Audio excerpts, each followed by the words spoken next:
In all types of media, writing realistic and believable characters is one of the most challenging tasks a writer must face.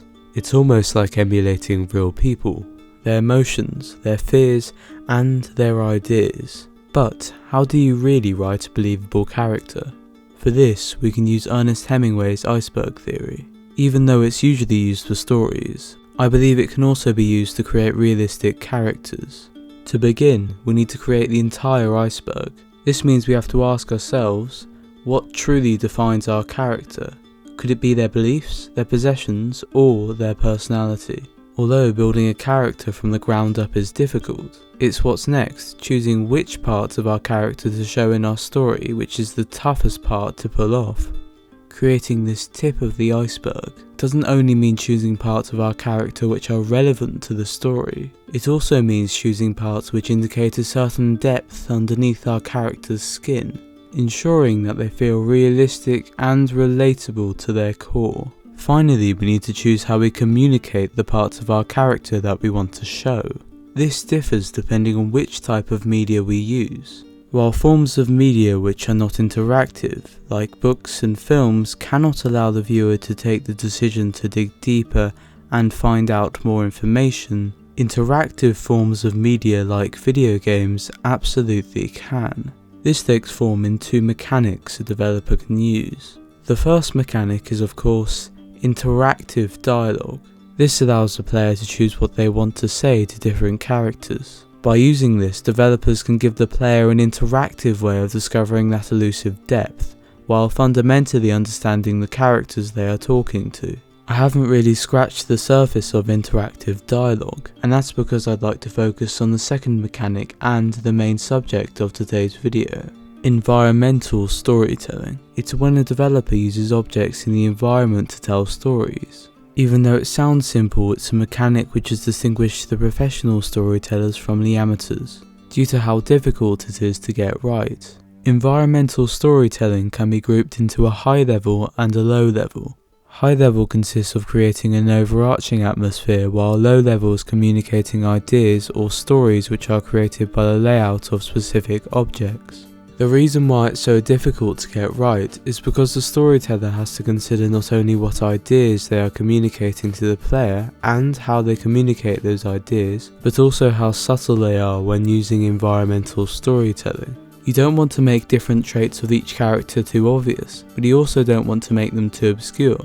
It's a tough decision, and it means that storytellers which use environmental storytelling need to understand the different priorities they have for different characters, and how they reveal their characteristics within the story.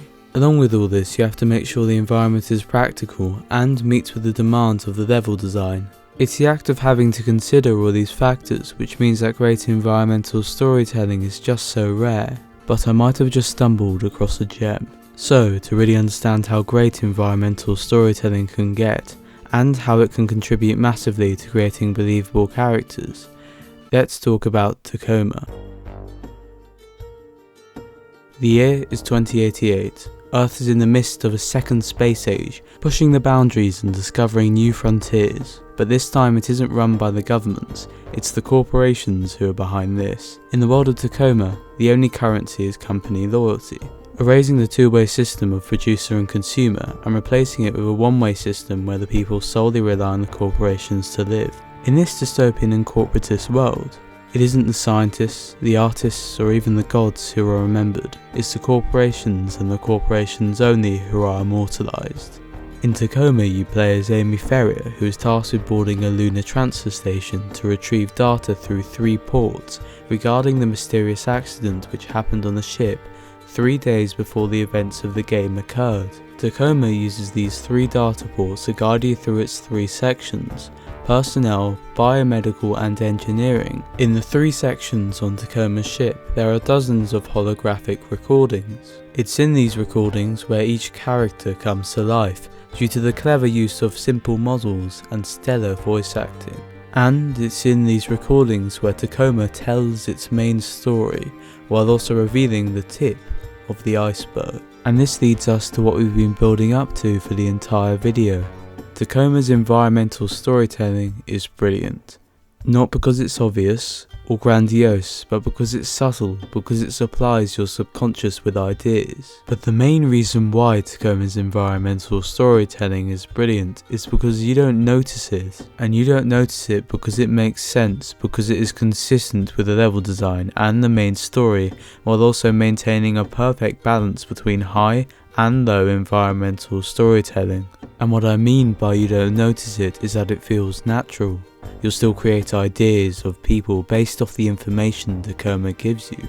You'll still fill in the gaps in your knowledge from what you learn from the environment. But Tacoma doesn't tell you to do so.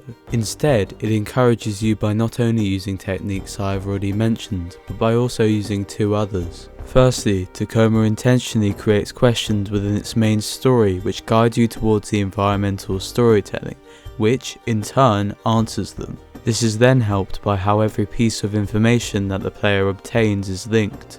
Nothing is irrelevant. Everything you learn contributes to the story, the world, or the characters in some way. By looking at these techniques, we can see the team's approach to creating depth using environmental storytelling, how they avoided the problems of both interactive and non-interactive storytelling, and how they strived for balance and subtlety but ended up creating perfection. And Tacoma uses all these techniques to help create believable characters which are truly ingrained into the world, characters whose actions are given context by showing their intentions and ideas behind them. Characters who are given depth through the use of the smallest of details, a cigarette box, a magazine or a poster, to the largest of life-changing events. Characters whose stories are easy to access due to the natural feeling that the environmental storytelling creates. And characters who, crucially, are more believable than ever.